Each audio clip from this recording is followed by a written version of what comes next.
Mic check, mic check,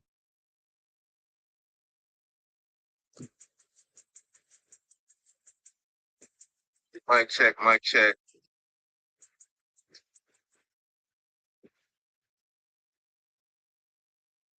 All right. It's your boy KDZ back with another market watch with you guys. And again, guys, the reason why we do these market watches because I have a huge passion for trading card games. I love talking about trading card games. I want to continue to build a community that has the same love and passion for admiring all those gorgeous floor windows as I do. And with that, let's get into it. Um, yeah, trying to get back in the groove. Dropped a live market watch, I don't know, a week ago. Listed it all wrong. Got to change the title. But regardless, the market never sleeps. I know we went over some EVPs the last time we were here. Not really too much has changed. Some stuff has been bought out. Supreme King's Art, market price 96, listed 120. Spirit Charmers, market price 111, listed 105, but both of these was under 100. And they were Starlight extended arts, which are like one in every 800 packs, which is a ridiculous number. No, excuse me, not 800 packs. That's not accurate. It's one in every four cases. Four cases. Wait, hold on. What's the math on that? Four cases. What's the math on that? Uh, four times 12 is 48. 48 times 24. My bad, my bad. That's 1,000 packs. Not 800. That's 1,000 packs. Yeah, one in every 1,000 packs. Sitting at a smooth 119 under 100. Got Starlight Rares more expensive. Starlight Rares are one in every three boxes. One in every no, one in every four boxes, three per case. One in every four boxes. So what is that? 48. One in every 96 packs. Okay, okay. When you start talking about getting down into getting specific Starlights and extended arts and things like that, the numbers get even more ridiculous. However, this is where we're at right now. Dominance and Impulse extended art, well under its EVP. If I'm not mistaken, you get a playset for the price of what it would cost to pull one. Um, and that's to pull any extended ultra rare, not to pull Dominance Impulse. So being able to buy the playset for that, you know what I'm saying, it seems like a steal. Um, the market watch was short last time, so I didn't really have too much to go over. Like, there's so much, like, from me watching the anime. It's crazy. I don't even think I went over this in the last episode, but this year I have went back and I started watching the anime subbed, not with the English voice actors, with the Japanese voice actors. And what I found out is that they hold us. When we was kids, they hold us with the translation. The narrative will be completely different if they kept the same translation one for one from Japan to English. It's ridiculous. Kaiba, unfortunately, is not as cool in the Japanese voice action. He's way cooler in the English one, so I'll give him that. They turned Kaiba into a stud. He was still cool, but he wasn't as cool. Um, However, in me doing that, watching DM over, it had me interested in watching the other shows over too. So I went back, I started watching 5D's subs. I started watching Zexel subs. Zexel, I mean, in English, high five in the sky and feeling the flow is freaking dope. I'm not gonna lie. High five in the sky and feeling the flow is dope. But in the Japanese dub, he says he kato beans. And I don't really know what kato being means. But I wish they would have just like, well, I mean, that was the original version. So I mean, they can't go back and change that to the high five the sky. But that was dope. That was something that they changed. Other than that, I think Zexel is way better subbed. I think Human's voice is way better subbed, even though he doesn't say high five the sky or feel the flow. He says Kato Bing. And then I always watch Brains and sub, and that's goated. That's probably the best series, honestly. Even going back watching these other ones sub, the DM is really good. It's way better than what I thought sub. Like I said, they hardly ever talk about the Shadow Realm. Like Arcana was out to kill Yugi. It was not the blades that they had around their ankles. It was not, let me go ahead and shout out to Arcana, throw Dark Magician in here.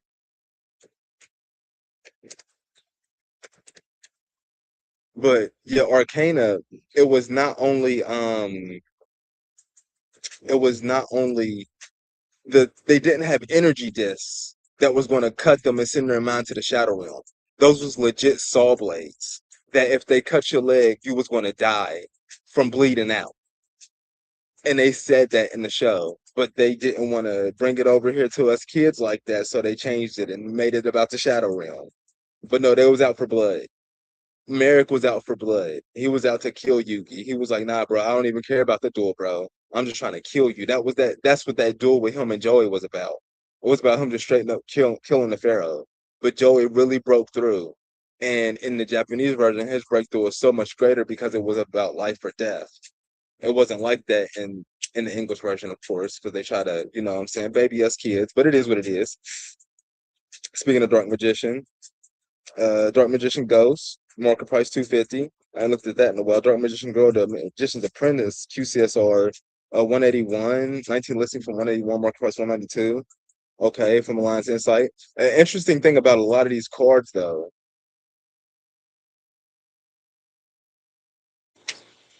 baby. The interesting thing about a lot of these cards, though, is that now that we have extended arts, which is max rarity, any of these cards can get that treatment. So because of that, it's hard to call any of these cards max rarity when they can get the Grandmaster Rare extended art, they can get the Starlight Rare extended art. Dark Magician still hasn't gotten it. Blue Eye still hasn't gotten it. So when those drop, of course, and then you talk about giving them Grandmaster Rares, freaking, what do you call it? Serialized cards. You're taking it to a whole nother level.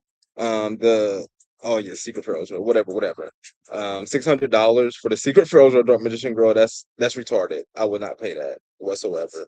Um, I'll just wait for the extended or Dark Magician Girl, which is easily going to be $600 as long as they don't put it in like a. Well, they apparently they're replacing the Megatins. No more Megatins. So the Megatins are.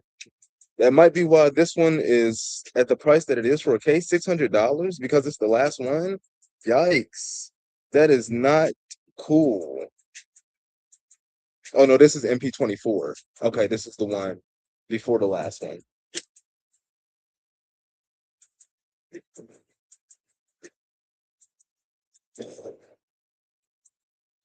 You have Fontana? No, how to tell. Not the corals, no. Well, that sounds about right. Ground Zeno, Prismatic Secret Rare though. If I'm not mistaken, they reprinted Ground Zeno again.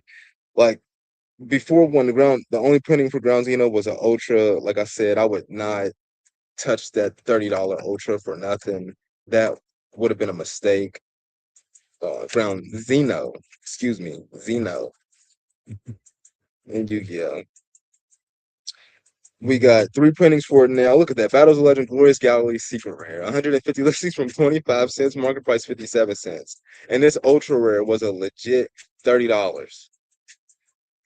If you paid for this, I feel sorry for you because right now it's $2. I would not have bought this even if I was playing dinosaurs. I would have just played a different version of dinosaurs. I would not have paid for this. And then on top of that, the the grand fall is ridiculous. If you did have it and you knew the reprint was coming and you didn't sell it, as Fresh would say, you got caught holding them bags. But it is what it is. Got to try to recoup. But this right here, Battles of Legend Glorious Gallery, interestingly enough, we were just on this set, and Ground Zeno pops up, and we were looking at Dark. No, we went to the Mega Pack, going down the rabbit hole. Hold on. We can't bring up the Wikipedia right now.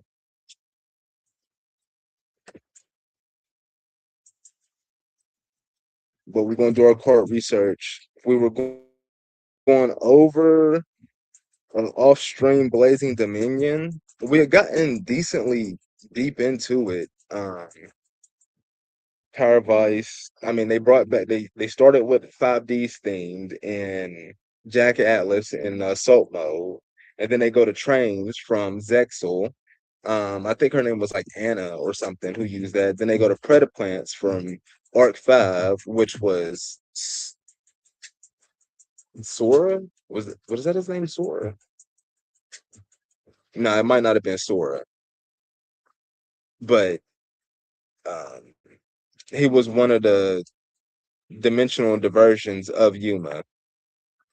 And then they go into these power patrons, which uh, these are some interesting pendulum monsters to say the least. None of these are like particularly expensive. We can go ahead and let's go ahead try to sync this Blazing Dominion.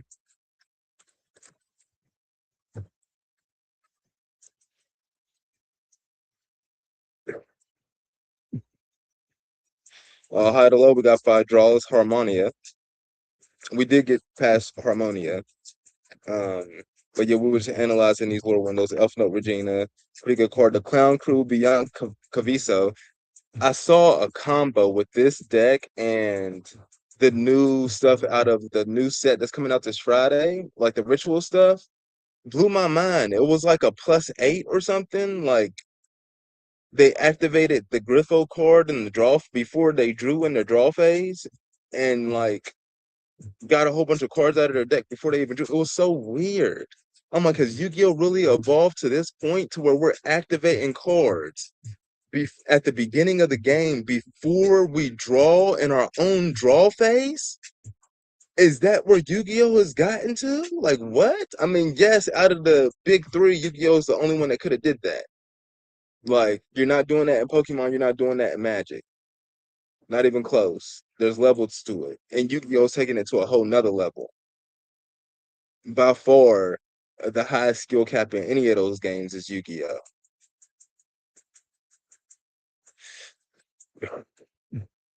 The amount of interaction and playing when your opponent's turn is diabolical compared to other games.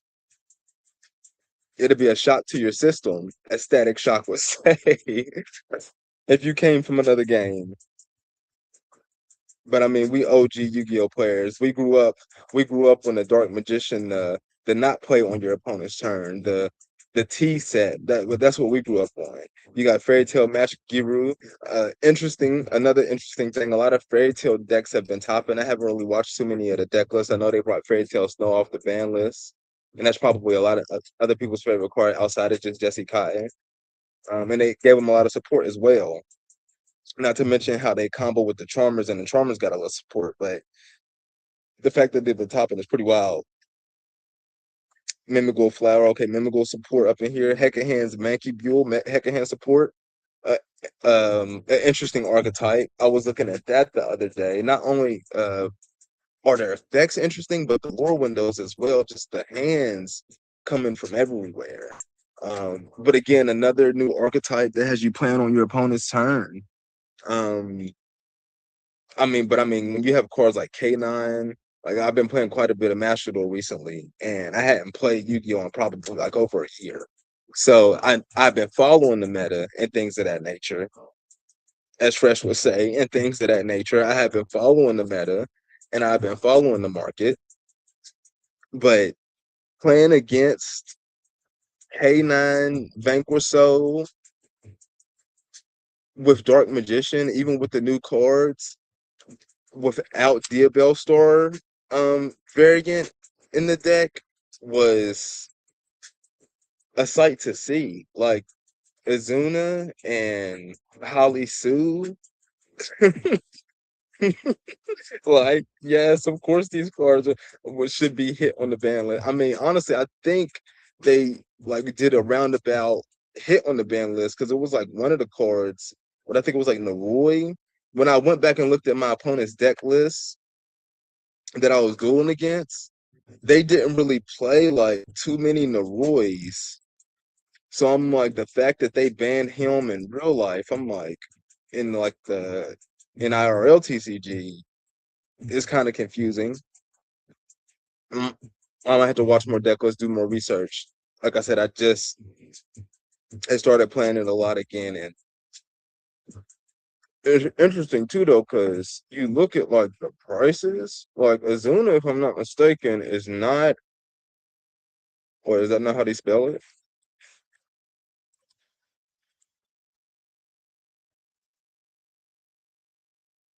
Oh no, that is not how they spell it. That's how they spell it.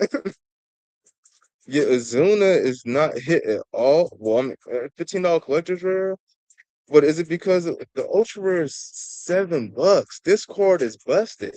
If your opponent has two or more cards in their hand, you can normal summon this card without tributing. A lot of the cannon cards have that effect. But during the main phase, if your opponent has activated a monster effect in the hand or graveyard this turn, you can special summon this card from your hand. If this card is normal or special summon, you can send one cannon from your deck to the graveyard. Okay. And then you send the werewolf guy, and then his effect triggers, and he special summons himself back, and then they exceed, and then they make the Nash Knight, and I don't even think that's how they spell Nash. It's not how they spell Nash.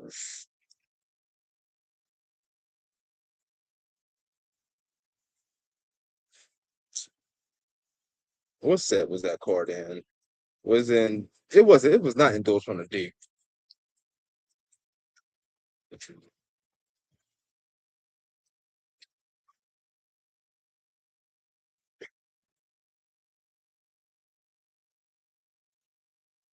It was Indulged from the Deep. What is this? Oh no, no, no! They gave this the ultimate, didn't they? Rightfully so, because this is criminal. What kind of spelling is that? Capital N, capital N period, capital A S period, A, like what?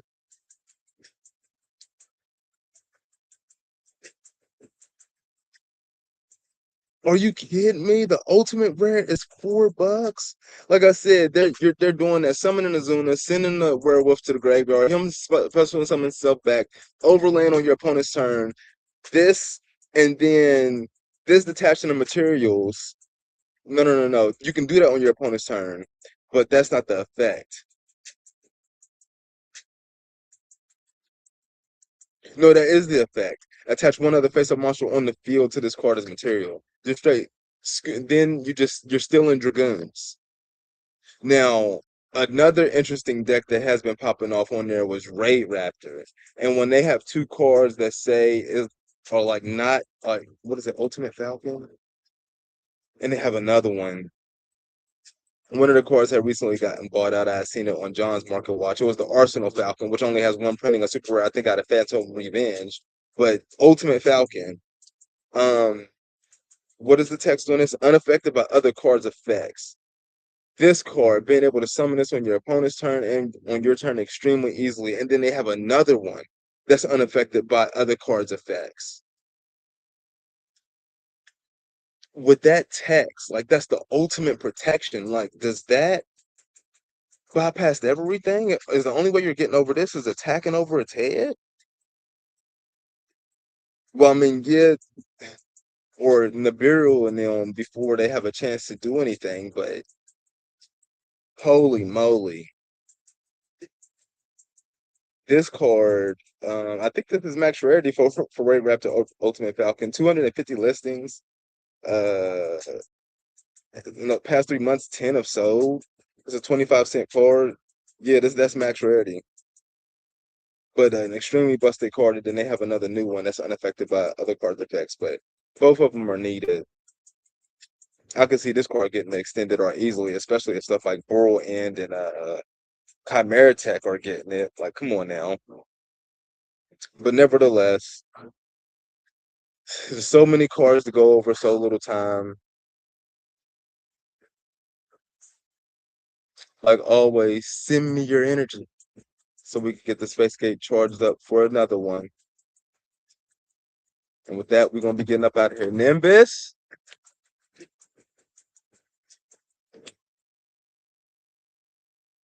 Are we in there? Are we in there? Yeah, we in there.